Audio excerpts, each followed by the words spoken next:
আমাদের পৈতৃক সম্পত্তি হচ্ছে মূলত জান্নাতে। সবার মুখে আওয়াজ চাই, আমাদের পৈতৃক সম্পত্তি কোথায়? আচ্ছা, কেউ কি বলতে পারেন যে আমরা আদমের সন্তান না, এরকম কেউ অস্বীকার করতে পারবেন? অতএব আমরা সবাই হচ্ছি এই জগতের মুখে যারা আসছি, যারা আসবো, যারা এসেছিল, সকলেই একজনের সন্তান। নামটা সবার মুখে জানতে চাই, নামটা কি? আদম আলাইহিস সালাতু ওয়াস সালাম বলছেন, ইন্না আনজালনাহু কুরআনান আরাবিয়্যা, আমি এই কোরআনুল কারীমকে সৃষ্টি করেছি লাআল্লাকুম তাকিলুন, যাতে করে তোমরা সহজেই সেটা বুঝতে পারো, জানতে পারো, শিখতে পারো। আলহামদুলিল্লাহ, ইন্নাল হামদুলিল্লাহি আযজা ওয়া জাল্লা الذي لا ضد له ولا ند له ولا هد له، الذي لا تركيب له ولا قسيم له في ذاته، ولا مثل له ولا مثيل له ولا شبه له ولا شبيه له في صفاته، ولا وريث له في أفعاله، ولا شيء يعجزه ولا إله غيره، قديم بلا ابتداء، دائم بلا انتهاء، لا يفنى ولا يبيد ولا يكون إلا ما يريد. ثم الحمد لله الذي خلقنا أمة محمد صلى الله عليه وسلم. ثم الحمد لله الذي أدخلنا في أهل السنة والجماعة، وحفظنا من فرق الباطلة، وجعلنا المذهبنا الحنفية.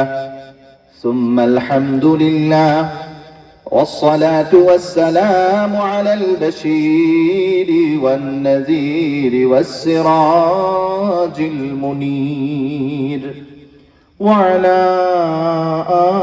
آله وصحبه ومن تبعهم بإحسان إلى يوم الدين. أما بعد، فقد قال الله تبارك وتعالى في كلامه المجيد وفرقانه الحميد: أعوذ بالله من الشيطان الرجيم، بسم الله الرحمن الرحيم. يا أيها الذين آمنوا اتقوا الله وكونوا مع الصادقين. وقال تعالى أيضا: ألا إن أولياء الله لا خوف عليهم ولا هم يحزنون. وقال تعالى في شان حبيبه ومعشوقه ومحبوبه ومطلوبه مخبرا وآمرا إن الله وملائكته يصلون على النبي يا أيها الذين آمنوا صلوا عليه وسلموا تسليما اللهم صل على مولانا محمد وعلى آل سيدنا مولانا أفتى بنبوته مكة سے مدینہ أطفال مدینہ شر مچایا طلع البدر علينا اللهم محبت سيدنا مولانا محمد وعلى آل سيدنا مشرق حب محمد مطلع دیوان ما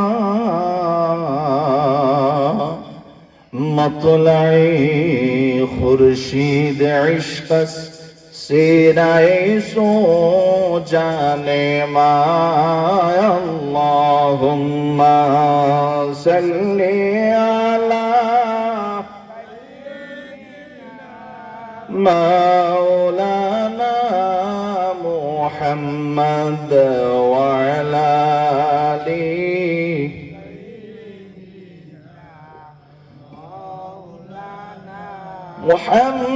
محمد سيد الكونين والثقلين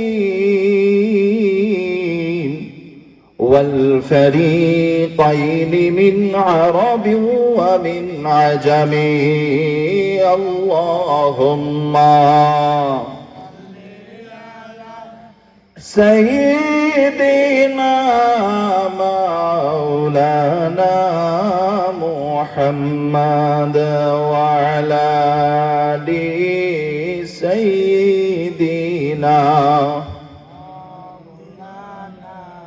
لا إله إلا الله لا إله إلا الله لا إله إلا الله لا إله حسبي ربي جل الله ما في قلبي غير الله نور محمد صلى الله لا إله جور لا إله إلا الله لا إله إلا الله لا إله إلا الله لا إله لا إله إلا الله محمد رسول الله صلى الله عليه وسلم আল্লাহ পাক রব্বুল আলামিনের দরবারে অসংখ্য অগণিত শুকরিয়া জ্ঞাপন করছি, যেই মহিয়ান গরিয়ান সর্বশক্তিমান রব্বুল ইজ্জত আমাদেরকে আজকের এই হযরত উসমান আলী শাহ ওরফে সিংগাইশা রহমতুল্লাহের ইসহারে সওয়াব উপলক্ষে আজকের এই ওয়াজ মাহফিলে উপস্থিত হওয়ার তৌফিক দিয়েছেন, এর জন্য সকলেই কালিমাতুশ শুকুর আদায় করি। সবাই বলি আলহামদুলিল্লাহ। আরো জোরে কালিমাতুশ শুকুর আদায় করি, সবাই বলি আলহামদুলিল্লাহ।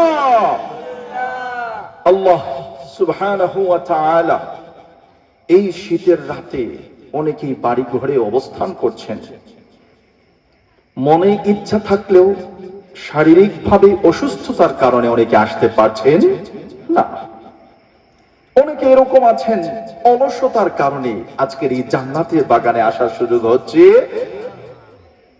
আবার অনেকেই আছেন যতই কষ্ট হোক আজকের এই জান্নাতের বাগানে বসে কিছু শুনে আসবো, আমাদের মুর্দে গানদের জন্য ইসানে সব করে আসবো। এই অলির ইসানে সব মাহফিলে গেলে এখানে এসে দোয়া করলে আমাদের পিতামাতাকে আল্লাহ তাআলা ক্ষমা করে দিবেন। কথা বলুন ঠিক কিনা?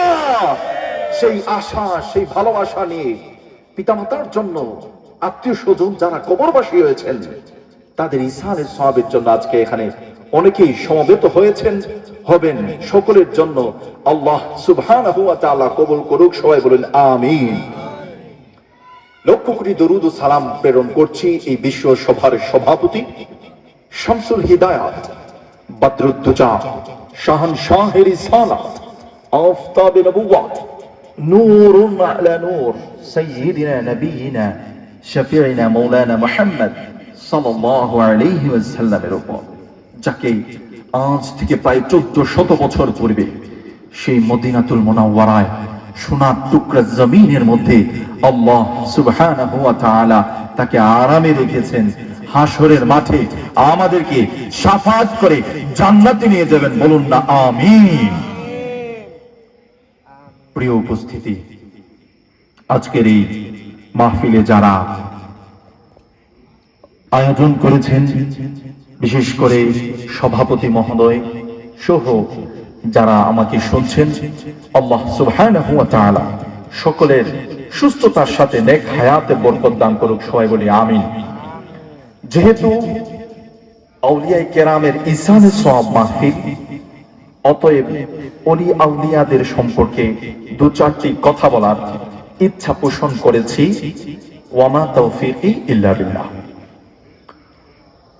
আল্লাহ সুবহানাহু ওয়া তাআলা এই জগতের মধ্যে আমাদেরকে যখন সৃষ্টি করেন, আমি একটু প্রথমেই আমাদের পরিচয় দিতে চাই যে আমরা মূলত কারা, আমাদের পূর্বপুরুষরা কোথায় ছিল, আমাদের বাড়ি ঘর কোথায় ছিল, কোথায় আমাদের রিজিক ছিল, আমরা এখন কোথায় আছি এবং কোথায় যাচ্ছি আমরা।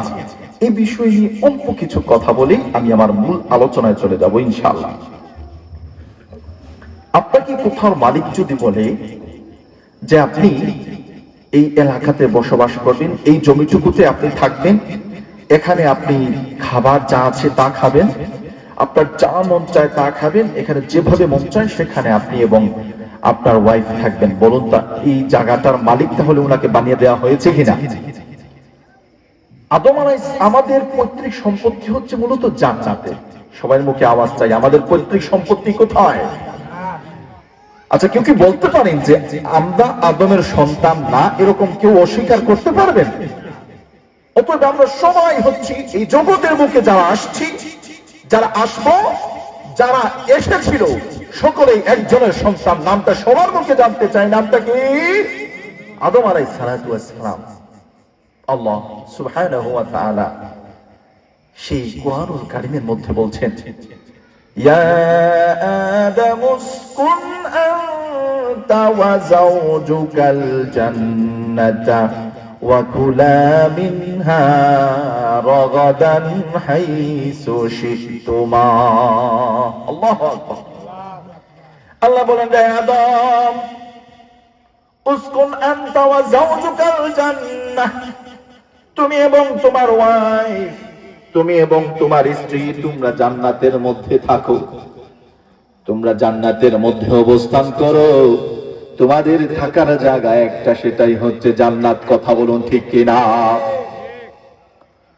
শুধুই কি থাকার জায়গা দিয়েছেন না, বলছেন ওয়াকুলা মিনহা রাগাদান হাইসু শিতুমা, শুধু যে থাকো তা নয়, আল্লাহ সুবহানাহু ওয়া তাআলা আরেকটা পারমিশন দিয়েছেন, রে আমার বান্দা,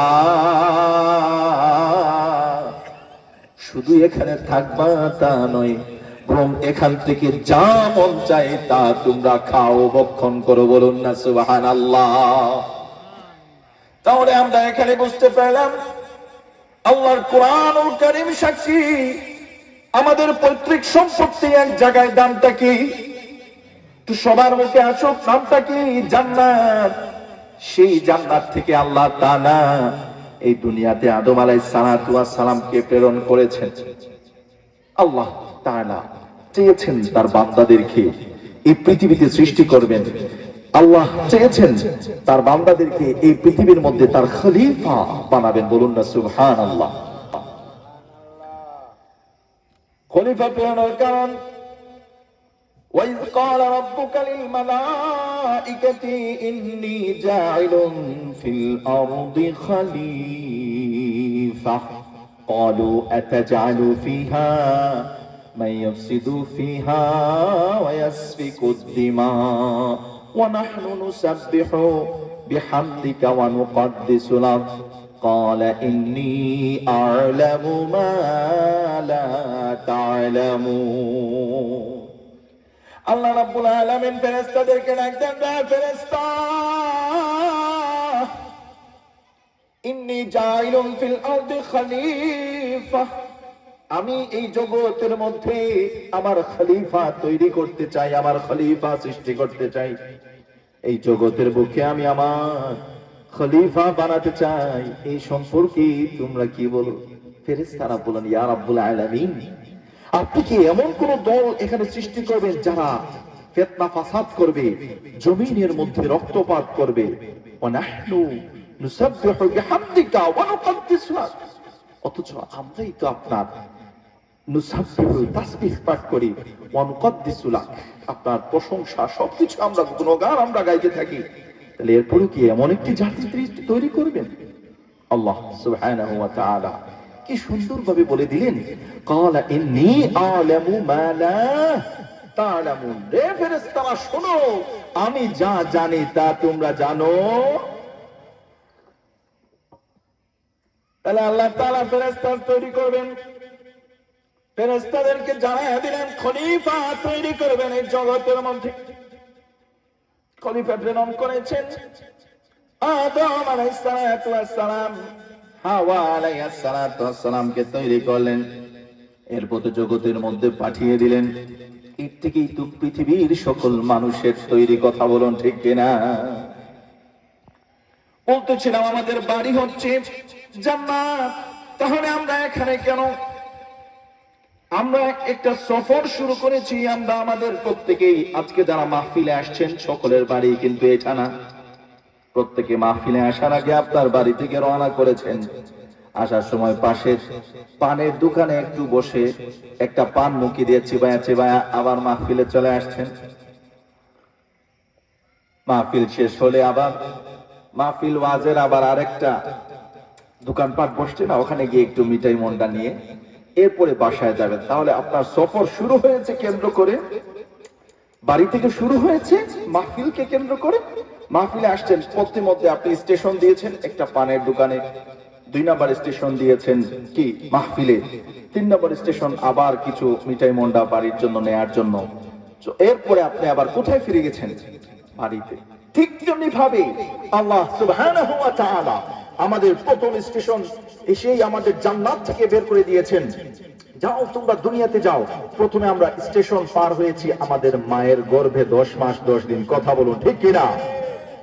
মায়ের গর্ভে যখন 10 মাস 10 দিন আমরা ছিলাম, যখন নির্দিষ্ট সময় আমাদের ওই স্টেশন শেষ হয়ে গিয়েছে, আমরা এখন দ্বিতীয় স্টেশনে আসব, এই দুনিয়ার জগতে আসব। আপনারা দেখবেন যখন নির্দিষ্ট সময় হয়ে যায়, তখন নরমাল ভাবে যদি দুনিয়াতে না আসে তাহলে পেট কেটে হলেও তার নির্দিষ্ট সময় দুনিয়াতে আনতে হয়। কথা বলুন ঠিক কিনা?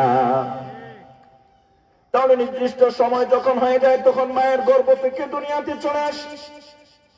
দুনিয়াতে আসার পরে সেখানেও আবার নির্দিষ্ট সময় রয়েছে। আল্লাহ তাআলা পবিত্র কালামুল্লাহ হাকিমের মধ্যে বলছেন, ইযা জাআ আজালুহুম লা ইস্তাখিরুনা সাআতাও ওয়া লা ইস্তাকদিমুন। আল্লাহ তাআলা বলছেন, রে বান্দারা আমার, যখন তোমার নির্দিষ্ট আজাল চলে আসবে, যখন তোমার নির্দিষ্ট সময় চলে আসবে, তখন আইসিইউ সিসিইউ কোনো কিছুই কাজ হবে না। তোমার যে জীবন চলে যাবে, তুমি পৃথিবী ছেড়ে চলে যাওয়া। ঠিক কিনা? অনেকে আছে লাইফ সাপোর্টে নিয়ে রাখে যাতে আরো কিছু সময় জীবিত থাকে। সেটা কি আদৌ সম্ভব কোনো মানুষের পক্ষে? তাহলে আমাদের দ্বিতীয় স্টেশন হচ্ছে এই দুনিয়া।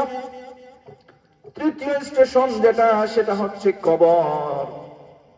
এই কবরে যতক্ষণ থাকবো, কবরে আবার নির্দিষ্ট সময় যখন চলে আসবে, ফেরেশতা যখন সিংহার মধ্যে ফুৎকার দেবে, কিয়ামত যখন সংগঠিত হয়ে যাবে, তখন আর কোনো ব্যক্তি কবরের মধ্যে থাকতে পারবে না। তখন জমিনের ভেতরে যা আছে সব কিছু জমিন বের করে দিবে। কিয়ামতের ময়দানে যখন যাব, কিয়ামতের ময়দানে আমাদের হিসাব নিকাশ করা হবে। এই হিসাব নিকাশ কোন জীবনের কোন স্টেশনের হিসাব নিকাশ নেওয়া হবে? আমরা যে কয়টা স্টেশন পার হয়েছি তার মধ্যে সবচেয়ে গুরুত্বপূর্ণ স্টেশন হচ্ছে এই দুনিয়ার জগৎ। কথা বলুন ঠিক কিনা? আপনার রূহের জগতের কোনো হিসাব নাই। মায়ের পেটে কেমন ছিলেন তার হিসাব নাই। মায়ের পেটে আপনি মাকে কয়বার লাথি দিয়েছেন কলিজার মধ্যে, তার কোনো হিসাব নাই। কবরে যাওয়ার পরে কবরে কি করতেছেন তারও কোনো হিসাব নাই। একটা জগতের হিসাব, যেই জগতের হিসাবটা হচ্ছে এই দুনিয়ার জগৎ। এই দুনিয়ার জগতের প্রত্যেকটা বিষয়ের হিসাব একদিন দিতে হবে। সেই দিনের নাম আখিরাত, কিয়ামত। কথা বলুন ঠিক কিনা? فمن يعمل مثقال ذرة خيرا يره ومن يعمل مثقال ذرة شرا يره। সেদিন কিয়ামত এমন একটি দিন আসবে যেদিন আপনার ছোট্ট কোনো গুনাহ আল্লাহ তাআলা ছেড়ে দিবেন না। কোন একটা ছোট্ট নেকি আল্লাহ তাআলা সেদিন ছেড়ে দিবেন না। সেদিন আল্লাহ সুবহানাহু ওয়া তাআলা প্রত্যেকটা জীবনের প্রত্যেকটা সেকেন্ডের হিসাব একদিন নেবে। সেদিন হচ্ছে বিচার, সেই আসরের দিন। আল্লাহ তাআলা বলছেন সূরা ফাতিহার মধ্যে, মালিকি ইয়াউমিদ্দিন। সেদিন একদিন বিচার দিবসের দিন। সেই দিনের মালিক হবেন একজন, তিনি হচ্ছেন আল্লাহ। জুড়ে বলুন না ঠিক কিনা? প্রিয় উপস্থিতি, আমার গভীর মনোযোগ। তাহলে আল্লাহ তাআলা আমাদের যে কয়টা স্টেশন দিয়েছেন, প্রত্যেক মুমিনের বাড়ি ছিল একটাই, জান্নাত। আবার যেতেও হবে জান্নাত।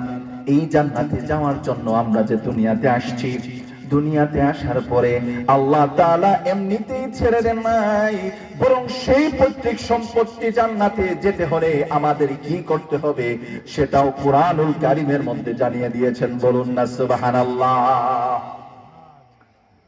আল্লাহ তাআলা পবিত্র কালামুল্লাহ হাকিমের মধ্যে বলছেন, ওয়ামা খালাকুতুল জিন্না ওয়াল ইনসা ইল্লা লিয়াবুদুন।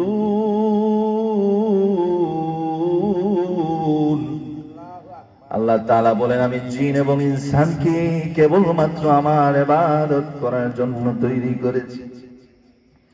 কিন্তু সমাজের দিকে তাকিয়ে দেখুন, আমরা কি সর্বদা সব সময় ইবাদতের মধ্যে মশগুল? না না, সেটা তো নয়।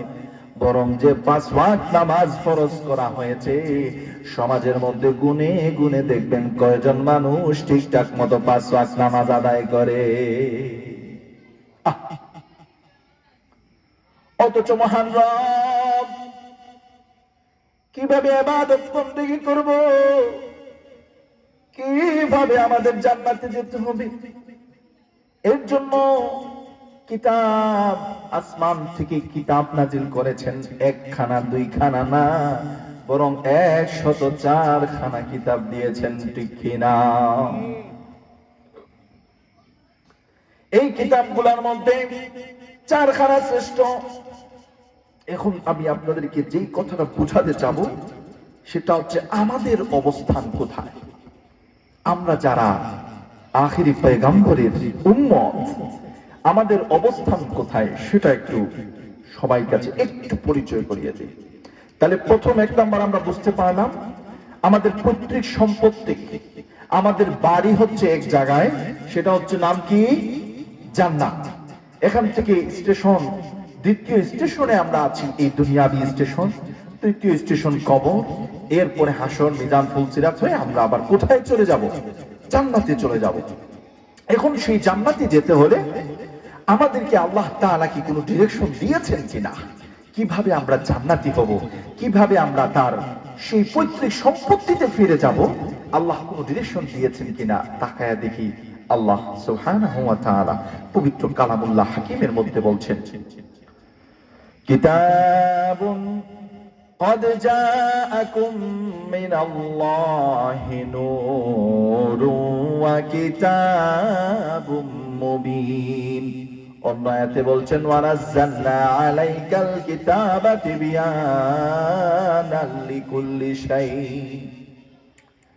অন্য আয়াতে বলছেন কিতাবুন আনজালনাহু ইলাইকা লিতুখরিজান নাস মিনাজ যুলুমাতি ইলান নূর। অন্য আয়াতে বলছেন ইন্না আনজালনাহু কুরআনান আরাবিয়্যান লাআল্লাকুম তা'কিলুন। এই আয়াতগুলোর মাধ্যমে আল্লাহ তাআলা জানিয়ে দেন, বান্দা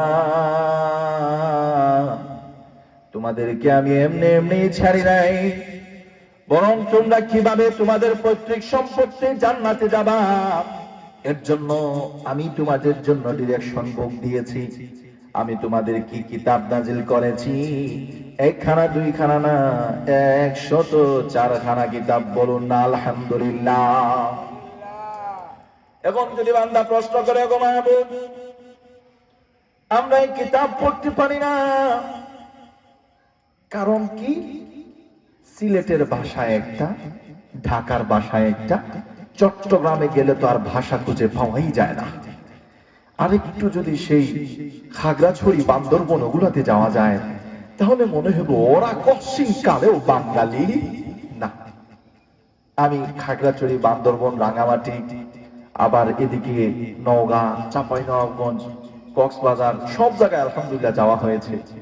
এক এক জায়গার ভাষা এত আশ্চর্যজনক, এত পরিবর্তন কল্পনা করা যায় না। অথচ মানে এদের ভাষা শোনার পরে মানে নিজের কাছে কনফিউজড হয়, আসলে কি ওরা বাঙালি, ওরা কি সত্যি বাংলা ভাষায় কথা বলছে, এরকম একটা আশ্চর্য মনে হয়। আমাদের সিলেটের ভাষা যখন তারা শুনে তুমি হাসতে হাসতে হাসতে শেষ হয়ে যায় যে এটা আবার কেমন ভাষা। আউকা খাউকা যাউকা মৌকা খাইছইনি গেছইনি কি এরকম বলে কিনা। আবার অনেক জায়গায় এটা একটু ছোট করে ফেলে, আক্কা বক্কা হাক্কা জাক্কা নেক্কা, সবই আমাদের সিলেটের ভাষা, ঠিক না? এই সিলেটের ভাষার ভিতরে এক জায়গা থেকে আরেক জায়গায় কত চেঞ্জ, কত পরিবর্তন। আর যখন সেটা আস্তে আস্তে চট্টগ্রামের দিকে যায়, ওরে আল্লাহ কি বলে কিছুই বোঝা যায় না। টেকনাফের দিকে গেলে আরো কঠিন। অথচ আমরা সবাই কি বাঙালি, সবাই কি। তাহলে আল্লাহ সুবহানাহু ওয়া তাআলা এই কিতাব যদি এভাবে শুধু নাজিল করে দিতেন তাহলে আমরা কি কেউ বুঝতে পারতাম? সবাই যার যার ভাষা নিয়ে ব্যস্ত, এক অঞ্চলের ভাষা আরেক অঞ্চল বুঝে না। অথচ আল্লাহ সুবহানাহু ওয়া তাআলা এমন একটি ভাষায় পবিত্র কালামুল্লাহ হাকিম নাজিল করেছেন এবং বলে দিয়েছেন ইন্না আনজালনাহু কুরআনান আরাবিয়্যান লাআল্লাকুম তা'কিলুন। বলুন না আল্লাহু আকবার। আল্লাহ বলছেন ইন্না আনজালনাহু কুরআনান আরাবিয়্যা, আমি এই কোরআনুল কারীমকে সৃষ্টি করেছি লাআল্লাকুম তাকিলুন, যাতে করে তোমরা সহজেই সেটা বুঝতে পারো, জানতে পারো, শিখতে পারো। বলুন না সুবহানাল্লাহ। আল্লাহ তাআলা শুধু কোরআনুল কারীম নাযিল করে ক্ষান্ত হন নাই, বরং এই কোরআনুল কারীমকে আমাদের কাছে জানিয়ে দেওয়ার জন্য, পৌঁছে দেওয়ার জন্য, আমাদেরকে বোঝানোর জন্য, আমাদেরকে আল্লাহর পথ দেখানোর জন্য, হেদায়েতের পথ দেখানোর জন্য কিতাবুন আনজালনাহু ইলাইকা লিতুখরিজান নাসা মিনাজ যুলুমাতি ইলান নূর। আল্লাহ তাআলা তার হাবিবকে বলছেন, হাবিব আপনার উপর যে আমি কিতাব নাযিল করেছি লিতুখরিজান নাসা মিনাজ যুলুমাতি ইলান নূর, যাতে করে আপনি মানুষদেরকে অন্ধকার, অজ্ঞতার অন্ধকার থেকে জান্নাত নামক আলোর দিকে নিয়ে আসতে বলেন। বলুন না সুবহানাল্লাহ। এই পবিত্র কালামুল্লাহ হাকিম যদি এই জগতে যদি প্রেরণ করে আল্লাহ তাআলা ক্ষান্ত হতেন, তাহলে না বরং তার জন্য একজন নবীও সৃষ্টি করেছেন। কথা বলুন ঠিক কিনা? কেমন নবী, কেমন নবী, কেমন নবী পরিচয় দিতে যায়, তাহলে সারা রাত চলে যাবে, আল্লাহর হাবিবের গুণগান গাওয়া শেষ হবে না। আল্লাহ রাব্বুল আলামিনের এই জগতে আসার পূর্বে হযরত মুহাম্মদুর রাসূলুল্লাহ সাল্লাল্লাহু আলাইহি ওয়াসাল্লাম রূহের জগতের সকল আম্বিয়া আলাইহিস সালামদেরকে নিয়ে বসলেন। আম্বিয়া আলাইহিস সালাতু ওয়াস সালামের কাছ থেকে একটা চুক্তি নিলেন, ওয়াদা নিলেন। ওয়াইজ আখাযাল্লাহু মিসাকান নাবিয়্যিন লামা আতাইতুকুম মিন কিতাবিন ওয়া হিকমা সুম্মা জাআকুম রাসূলুম মুসাদ্দিকুল লিমা মা'আকুম লাতু'মিনুন্না বিহি ওয়া লাতানসুরুন্নাহ। আল্লাহ তাআলা বলছেন সকল নবী রাসূলদেরকে যে আপনারা মানুষদেরকে হেদায়েতের পথে ডাকবেন, কিন্তু যখনই আমার একজন নবী আসবে মিন কিতাবিন ওয়া হিকমা, কিতাব এবং হিকমত নিয়ে যখন আমার নবী আসবে, তখন আপনারা লা তু'মিনুন্না বিহি ওয়া লা তানসুরুন, অবশ্যই অবশ্যই তার উপর